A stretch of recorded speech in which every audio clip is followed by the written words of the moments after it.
The Void, Series 1, Episode 2. Who the hell is Buck Rogers? Chapter 8. Carter was perusing the visual entertainment streams when Denom Richt arrived. He'd spent a good amount of time flicking through all of the submenus trying to find something he wanted to watch, but just couldn't find anything. He didn't want to watch any more documentaries, nor did he want to watch any ancient cinema featuring old actors he remembered as young men and women. To be honest, what he wanted to do was to get out these living quarters. Plush as they were, they just started to resemble a cell to him.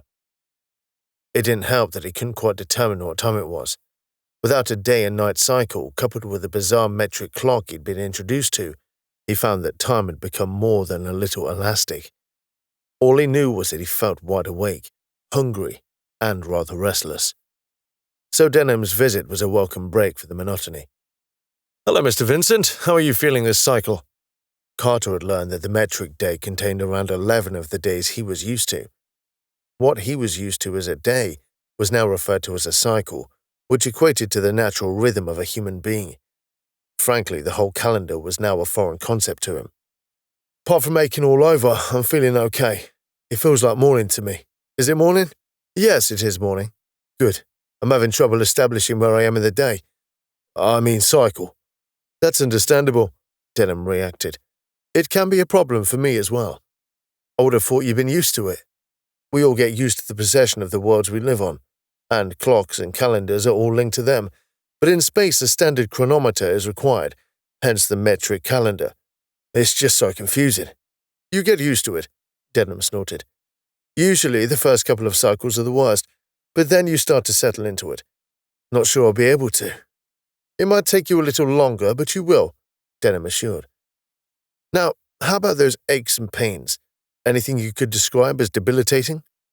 "It makes me feel tired all the time, but it's just aches and pains at the moment. Nothing unbearable, but it ain't pleasant either. It's going to take time to build up your muscles, ligaments, and tendons, but you'll find it gets easier over time," Denom explained. "Dr. Takuma will visit a bit later to examine how your body is faring." "You're not going to do that then?" "Oh, I'm not a medical doctor. That's Dr. Takuma's field, not mine," Denom deflected. "Your well-being is her priority. Mine is to find out how you came to be where we found you." "Ah, so have you found anything out?" "Well, that's one of the things I wanted to talk to you about. But we'll get to that," Denom tantalized. "First, I wanted to give you some good news." The words prompted some genuine excitement in Carter, building the suspense. "What is it?" "Dr. Takuma has completed her analysis of your biochemistry, and the quarantine has now been lifted," Denom stated. "You may now venture where you like on board. Obviously, you are still restricted to the civilian areas only, but that's still a large part of the ship." "That's great.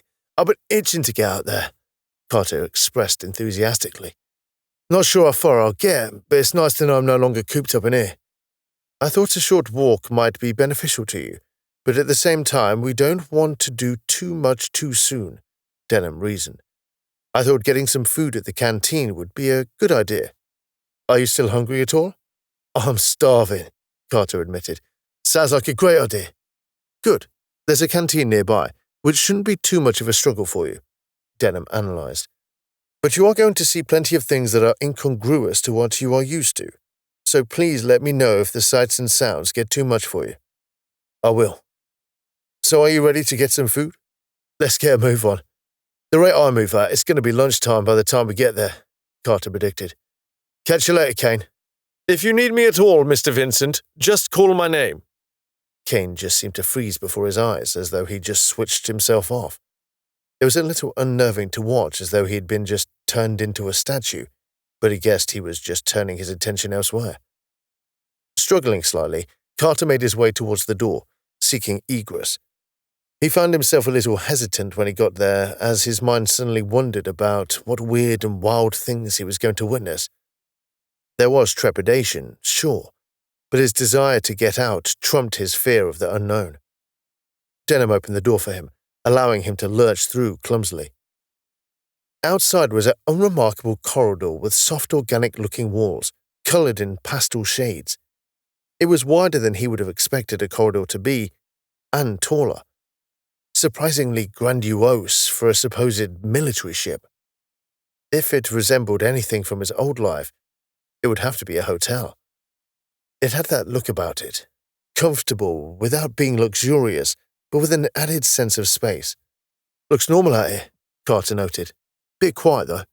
We've only just lifted quarantine, Mr. Vincent, Denom pointed out. Okay, then. Which way? Denom pointed in the intended direction. Determined, Carter started to teeter down the corridor. Seems big for a corridor. We do have to accommodate for guests sometimes, so the corridors need to be a bit broader and higher. Gets busy then. It can get crowded, yes. So what did you want to tell me about how I got here? Shall we leave that for when we've sat down to eat? Denom dissuaded. I'd rather you concentrate on walking. Carter was curious, but Denom was probably right. It was laborious work, and his balance wasn't quite right. He'd probably have fallen already if the exoskeleton wasn't working to keep him even. Okay, Carter conceded as he slowly paced one foot in front of the other. So, I'm on a spaceship far from home. Mankind must have colonized plenty of planets. I don't think we could count how many planets have been colonized now, Denom commented. There are new colonies being founded all the time. Where do you come from? I live on Triskel, the capital planet of the Republic. So Earth isn't the capital? Carter asked, slightly crestfallen. No, but that's a conversation for another time, Denom avoided. I come from the capital city, New Athens. I still live there when I'm not in space. New Athens, like the Greek city?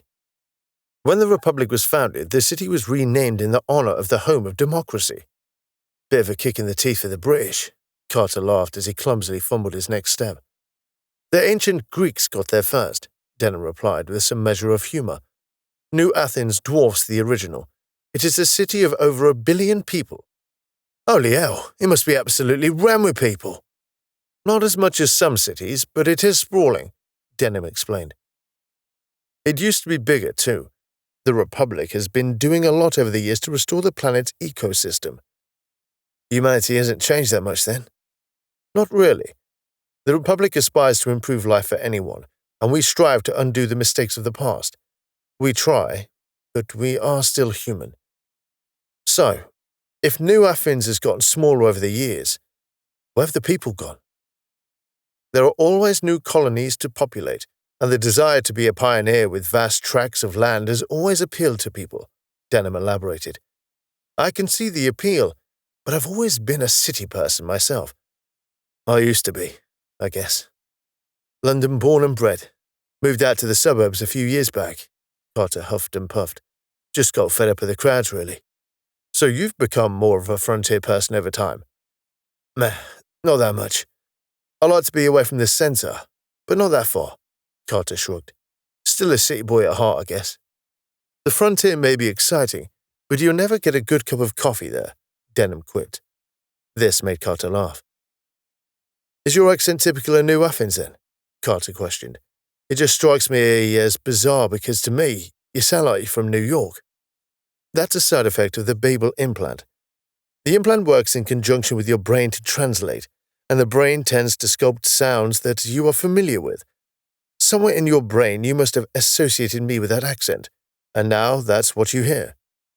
Weird. You might find that you talk to two people from the same location who speak the same way, and yet hear wildly different accents, Denom added. It may diminish in time with more exposure, but it's not certain. The brain is quite remarkable in the ways it adapts, but sometimes it adapts in unexpected ways. Well, at least my brain doesn't assign you a Brummie accent, Carter joked.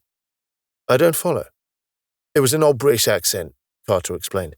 Kind of spoils the joke when you have to explain it. They were approaching the end of the corridor, and Carter could hear quite a commotion as there was a crowd nearby. He could see it opened up into a larger space at the end, but he couldn't quite see anything beyond yet. Stalwartly, he pushed onwards, driven by his curiosity and eager to see a crowd again. Despite his complaints about crowds, he hadn't seen one since he entered palliative care, and it was a reminder of life. As he reached the end, he could see the corridor opened out onto a balcony with a mezzanine below. On that floor, he could see a large eating area with a plethora of vendors surrounding it. When Denom had referred it to a canteen, he had expected something more Spartan and functional, similar to his place of work in his old life. This was more like a street food emporium, emblazoned with bright colors and aesthetically pleasing architecture, and surrounded in interesting foliage like a restaurant in a park. "I wasn't expecting this," Carter gasped. "This is much nicer." It's all part of the Republic's philosophy. If you spend a great deal of time in space, it pays to make the surroundings as comfortable as possible. It works wonders for morale, Denom pointed out. Good food and good company are a key component of that. Not sure I can handle any stairs at the moment, though. "There's a park one just over there," Denom instructed. "A what?" It's a device to move between sections of the ship in a small compartment," Denom described. "Is that like a lift or an elevator?" "Goodness, there's an archaic term," Denom giggled quietly. "Over here." Carter dragged himself over to where Denom indicated and patiently waited for the elevator. Denom pressed the call button for him, unsure as to whether he realized he had to activate the device. The door slid open and two people emerged, both wearing similar attire to Denom. Carter paused to watch them walking away and then stepped into the elevator. "The doors didn't close on me," he detected. "That's because I knew you hadn't entered yet. Kane? I did say I was part of the ship, Mr. Vincent." The disembodied voice came back. "Taking you down to the canteen." The elevator descended with speed that surprised Carter, and yet he hadn't even noticed the motion. The only indication he had of transit was that the doors were opening again and onto a different perspective. Marveling at the smooth transition, he stepped out of the elevator carefully. "You know, Doctor, I was expecting something far weirder than this, but this is relatively normal. I mean, I know I'm on a spaceship, and this is much more pleasant than I imagined, but I haven't seen anything that freaked me out yet. Don't get complacent, Mr. Vincent. Those moments will come."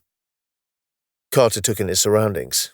He could see vines hanging from one of the balconies, breaking up the geometry agreeably. There were bushes ahead of him and patches of soil and grass, with a pathway leading toward the canteen area. There was an aromatic scent drifting through the air, mixing flora with cooking. There was a small tree to one side, but it wasn't any species he was familiar with. It looked full-grown, but seemed rather small at the same time. It had long hanging leaves, creating a shroud around it, but the bark looked similar to a palm tree, and the colors were a vibrant mix of purple and red. "That tree's a little weird, granted." "That's a hollow Michael," Denom explained. "Quite common across the Republic." "Why is it called that?" "I don't know, to be perfectly honest," Denom admitted. "The reason's probably been lost to antiquity." Carter dismissed this and made his way towards the path. His legs were starting to ache significantly now, and he would have to rest soon. Still, he was pleased he got this far, weird tree or not. He continued up the path, Denom patiently keeping in step with him. Several people walked past, with a couple snatching glances at Carter. He didn't mind that. He probably did look weird with this exoskeleton on him and careening awkwardly. Something caught his attention as it drew closer. It was tall and thin, almost completely symmetrical around its cylindrical body shape. It spun around on three prehensile legs that separated from its lower body mass. There were three limbs 2/3 of the way up, resembling a mix of both tentacle and arm, flexible but with joints. Just above that, it seemed to have a baleen structure, almost like a collar, and above that a single compound eye that wrapped around the entire circumference of its head. There were a few other odd structures on its head that he couldn't quite attribute to anything in his knowledge. As it spun past him, it warbled and whistled, and he started to hear something in what sounded like a Japanese accent. "Good cycle, so friend." "Good cycle," Denom responded. Carter wobbled unexpectedly and almost fell over backwards, his exoskeleton straining hard to right him. Was that an alien?" Carter whispered in part awe, part terror. "We prefer the term Xeno, but yes," Denom answered. "That, Mr. Vincent, is a Philim. Dr. Lux Pang, to be precise." "That's his name?" "Yes," Denom confirmed. "Are you okay?" "I think I may be having one of those moments you were talking about." "Let's get you sat down for a moment." Denom held on to Carter as they staggered the last few steps to the seating area. Denom escorted him to a free table and he collapsed into the comfortable chair. "How are you doing, Mr. Vincent? Are you experiencing any symptoms of shock?" "I am shocked, but I don't know if I'm in shock," Carter revealed. "My heart's banging away, though." Carter held out his hand and found it twitching. He could feel adrenaline coursing through him. Maybe he thought it was a fight or flight response. "Let's just give it a few minutes," Denom reasoned. "Doctor, what the hell is a Philim?" "They are a xeno-species that we came into contact with over a millennia ago. They're much more advanced than us, but we've built up quite a friendly relationship over the years. Well, since the Republic anyway," Denom explained. "They've been helping us in various scientific fields, but they have this code where they can't give us answers we haven't earned ourselves, so they stick to our technological level when helping us." "Man, a goddamn alien," Carter whispered to himself. "I thought I was hallucinating when I woke up in your hospital. Was that what I saw?" It was another Philim, Dr. Exotic Nur. Do they all have names like that? They're pseudonyms, technically. They chose them for their human interactions. Their own names are more musical in nature and hard to replicate. Are there more like him on board? There are a few xeno-species on board, yes. Not many, though. Just a tiny percentage of the overall complement of crew. Humanity hasn't got the best history when it comes to xeno-civilizations, Denom evoked. We're trying to change that, but it's a slow process. Never thought I'd ever get to see an alien. I mean Xeno, Carter breathed, now starting to feel the adrenaline wear off a little. Are there many out there? Life seems to spring up everywhere, but intelligent civilizations are few and far between. Still, every civilization tends to expand to the point where they start meeting each other eventually. This did slow down once boundaries were established, but we are still occasionally meeting new species every now and again. We're not at war with any of them, are we? There are tensions, but we're not at war with any of them.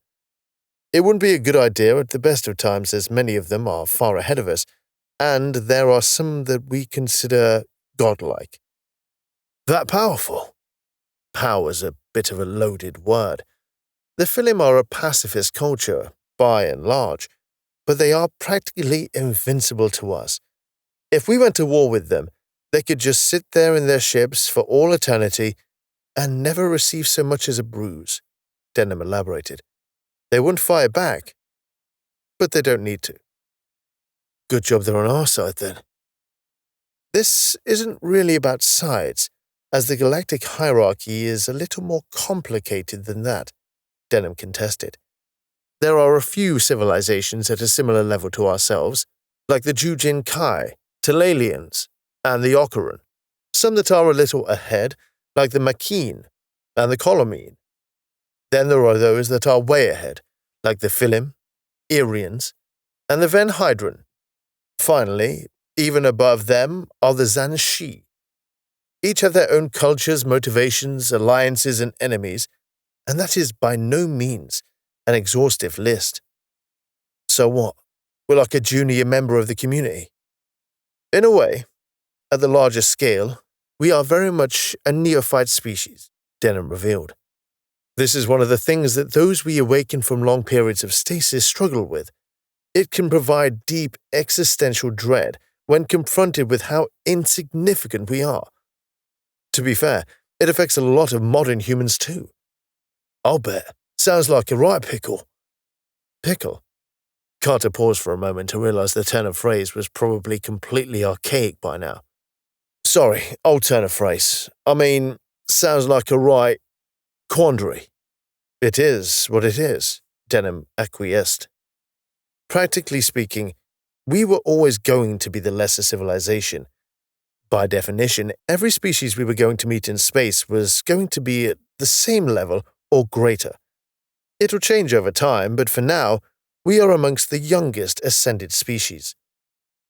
Well, I suppose it makes sense when you say it like that, Carter concurred. Not so good for the old human ego. You seem to be handling it pretty well. I guess you could say that. I didn't really have that high of an opinion of humanity in the first place, Carter surmised. Plus, I think a fair bit of that went over my head. All those Xeno names, it's just too much in one go. You'll adjust to it, Denom reassured. You still feeling hungry? Yeah. Existential crisis or not, the body still needs feeding. Excellent.